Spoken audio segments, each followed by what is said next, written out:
I'm Stephanie Brazier, and today I'd like to read to you my children's book, The Cam Mac Adventure Express. This book was published in September of 2022, and I can't wait for you to hear it. Let's get started. The Cam Mac Adventure Express.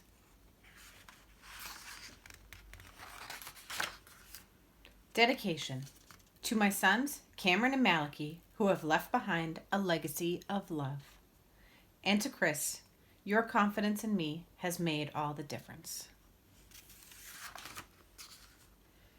Cam set sail for an unknown adventure on a cool February afternoon while his family waved from Boston Harbor. "We'll miss you," they shouted as they trailed Cam's disappearing figure. "I'll miss you too," came the fading reply from the brand new ship. Where am I going? Cam wondered. He knew he was built to sail the high seas, but now he wished he had paid closer attention in navigation class.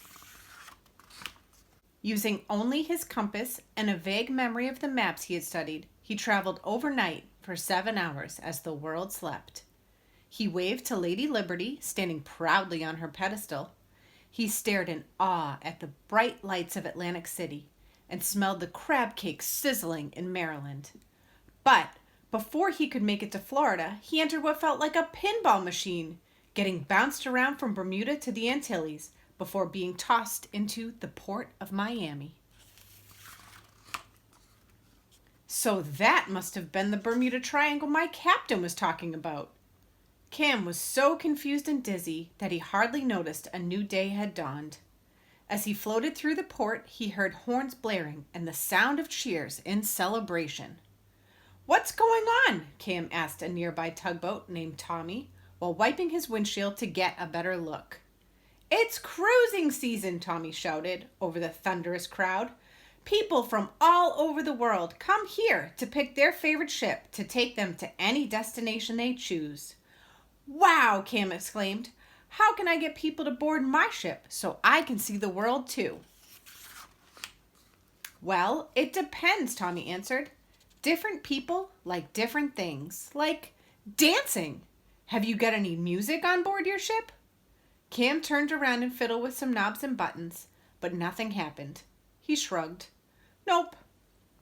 "Okay, how about mountains of food like midnight buffets and giant burgers and all-you-can-eat ice cream?" Tommy asked.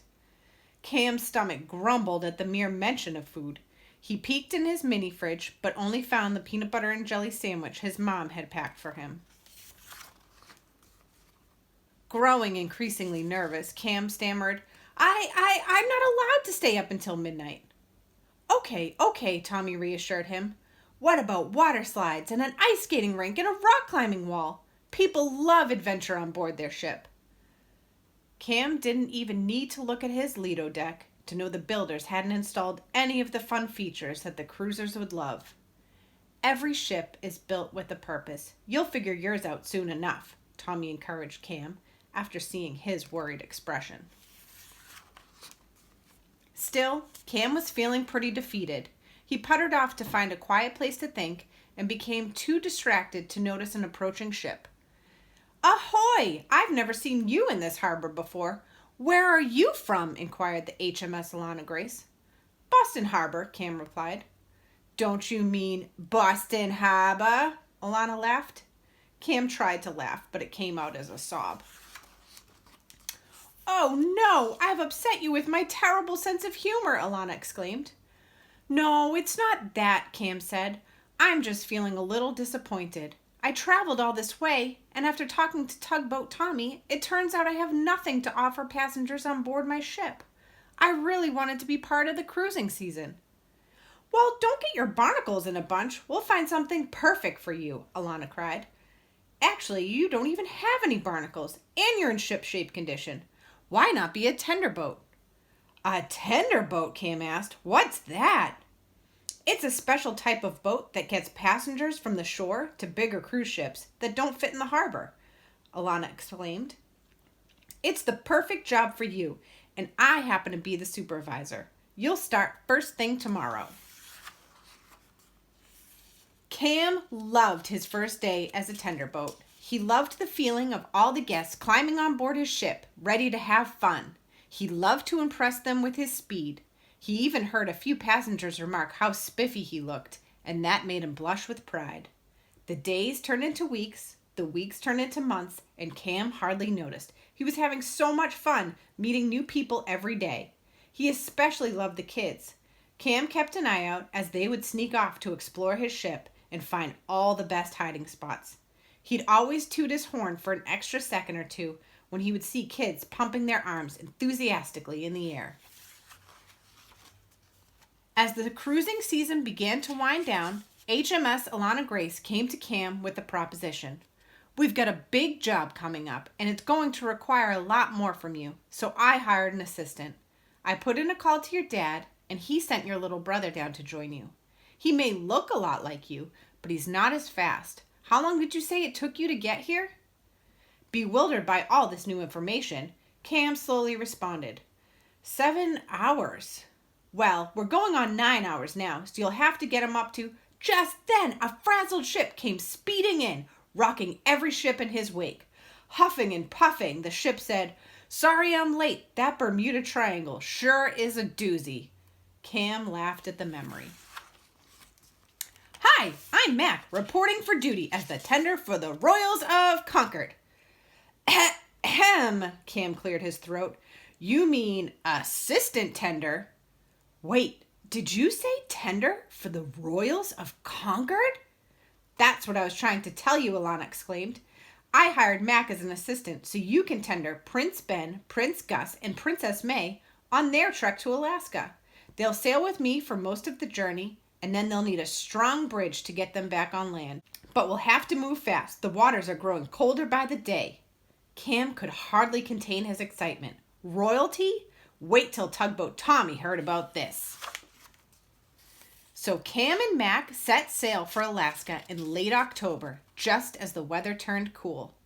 They took turns racing to try to keep warm and told stories about what they imagined the Royals would be like. "I hope they're nice," Cam exclaimed. "I hope they're fun," Mac cried. They were still bantering when they reached the Gulf of Alaska. At that moment, a familiar ship came into view, and from it they heard uproarious laughter and squeals of delight. HMS Alana Grace's voice followed behind 3 children. "No running on my deck," she shouted at their backs. "Now come get your coats and don't forget your penny for the bridge crossing." We know. Thanks, Alana. See you in the summer," the children exclaimed as they wriggled out of hugs. Mac turned to Cam. "Penny? Bridge crossing? Are we getting paid in pennies for this?" Cam shrugged as they turned their attention back to their new guests, who were scrambling on board before Mac could even toot his welcome horn. "They're in your charge now. Show them a good time," Alana said. "Oh, and if they get nervous at the bridge crossing, remind them to make a wish on their penny and throw it overboard," she added before sailing off. Cam and Mac swiftly tied a bridge in place, linking their 2 ships together. Princess May led the way, instructing her brothers to slow down and go one at a time. Prince Ben was nearly halfway across the bridge when the wind picked up and the waves started to rock the 2 ships. "Oh, I don't like this," Ben cried as he held tightly to the rope and tried to gain his footing. Princess May shouted to him, "Your penny!" Ben stopped completely, squeezed his eyes shut, and was about to throw his penny when Cam yelled, "Wait! What if, instead of making a wish, you close your eyes and imagine your best dream world?" Ben maintained his grasp on the bridge, but kept his eyes closed. His mind wandered, and then the strangest thing happened. He wasn't on a bridge anymore. He was lying in the grass, surrounded by puppies, every kind he could imagine, and some he'd never seen before. There were Labradors, Pugs, Golden Retrievers, Greyhounds, Terriers, Shepherds, both German and Australian, and they were all running toward him. They played fetch and swam together, and the puppies showed off their tricks. They covered Ben in puppy kisses, and he was grinning from ear to ear when he felt a tap on his shoulder. "It's my turn now," squealed a hopeful Prince Gus. Ben hesitated before relenting and moving further onto the bridge. He turned to Cam. The 2 watched in amazement as Gus closed his eyes. The sea swelled, so Gus had to hold on tight. But Instead of being afraid, he started to imagine his dream world. The smell of ice cream and waffle cones wafted in the air. He was on a mountain of ice cream, and there was every flavor as far as the eye could see. Every hill was made of rocky road, and the valleys were covered in cookies and cream. The rivers flowed with mint chocolate chip, and the houses were made of waffle cones. Mmm!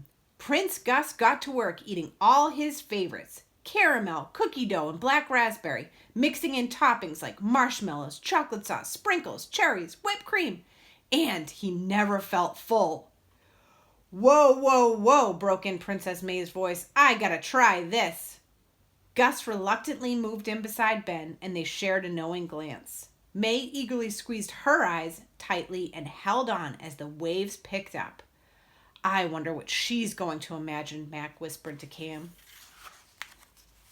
As big as Princess May could ever dream, a bouncy castle appeared before her. Yes, she screamed as she ran toward it. It worked! As she got closer, she realized there wasn't just one bouncy castle. There were hundreds and thousands and millions. There was a spider-like bouncy castle and one shaped like a rocket ship. There was a big shark and a Ferris wheel, a dragon, a cupcake, a ninja, and a unicorn. May jumped and jumped, and she never got tired. She chuckled as she bounced on one that looked like a frog. Its legs sprung out with every leap. She laughed so hard she fell over and opened her eyes to see her brother standing over her. Wasn't it awesome? Ben asked. You were only standing there for a minute, but didn't it feel like an entire day? Gus added. Together, the three children bravely stood on the bridge as it swayed with the wind. The Royals no longer feared the swells of the vast ocean below. As the salty air whipped at their faces, they looked at each other briefly before stretching their arms back and flinging their pennies into the churning sea. There goes our tip, Matt cried, causing everyone to laugh. Thanks for making this the least scary, funnest, most adventurous bridge crossing ever, yelled May. Yeah, echoed Ben and Gus. That was really cool of you to think that up, Matt complimented Cam. Stick with me and you might learn a thing or two, Cam joked. What, like maybe next time we'll charge a quarter? Mac retorted playfully. The Royals were so grateful for their experience, they wanted to show their appreciation. They bestowed the highest honor upon the two ships, securing the partnership by crowning them the Cam Mac Adventure Express, vowing to tell all their family and friends. The Cam Mac Adventure Express couldn't just leave the little Royals with only memories. That night, being tucked in at their new fishing lodge, the children each found an envelope on their pillows labeled, "A penny for your return. Can't wait to have you back on board the Cam Mac Adventure Express." By the next morning, HMS Alana Grace's phone was ringing off the hook. Dogs? Ice cream? Castles? You guys were just supposed to create a bridge for safe crossing, Alana exclaimed to Cam and Mac. Well, anyway, the Royals loved you. Now your calendar's booked for the rest of the year. Rest up, gentlemen. Next assignment, Ireland. Wow, what an adventure Cam and Mac went on. If you would like to follow along with me next time, the Cam Mac Adventure Express is available on Amazon, Barnes & Noble, Target, and Walmart.com, as well as in local libraries if you're in Massachusetts. Thank you for tuning in today, and we'll see you soon.